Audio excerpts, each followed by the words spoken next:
Okay, while we're waiting for our coffee there to warm up, I want to show you something. So I bought this emergency alert weather radio. I always like to have like an AM FM radio that goes on battery power, so you're out there and you just try to pick up signals and just whatever, just play around. So this one's a little bit more amped up because it also has the weather channel. So Google weather channels for your area and a number will come up, and so I put down the numbers for where I'm from, so in the Niagara region in Ontario, and then also for Algonquin. So Algonquin's weather channel was 162.400. So we're gonna fire this thing up.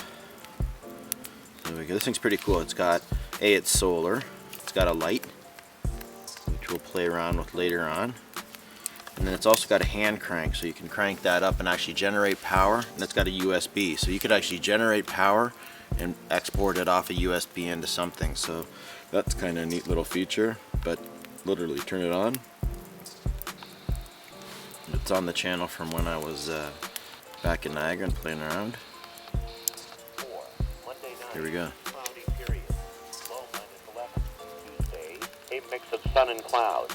High 0. So I'm going to geek out and just listen to the weather while we're making coffee. But yeah, play around. 80 bucks. I think it was on sale. It was originally 115. So good toy. This is the Midland ER310 emergency weather radio, and I bring this thing everywhere. Camping, road trips, storms, power outages. This is one piece of gear I don't leave behind.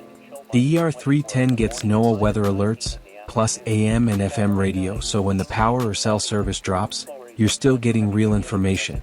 Close in the afternoon, showers starting around 10 a.m. this morning. With a rainfall warning issued by Environment Canada, we could see as much as 15 millimeters of rain by tomorrow morning. Another 5 to 10 millimeters tomorrow afternoon, finally clearing up. Power-wise, it's basically apocalypse-proof. Solar panel, hand crank, rechargeable battery, or 6AA batteries if everything else fails. You've got a LED flashlight with an SOS strobe, an SOS Morse beacon, and even an ultrasonic dog whistle designed to help search and rescue teams locate you. Caledonia, ultimate issued by Environment Canada at 11 a.m. at Thursday, January 1st, 2026. Today, a mix of sun and clouds. Winds west 30 kilometers per hour, gusting to 50. Time -7. There's also a USB port to charge your phone. Just don't expect a full recharge on newer smartphones. It's meant for emergency top-ups, not binge watching. Downsides? The solar charging is slow, the micro USB port is a little dated, and phone charging can be limited. But for reliability and peace of mind, this radio earns its spot in my kit every time.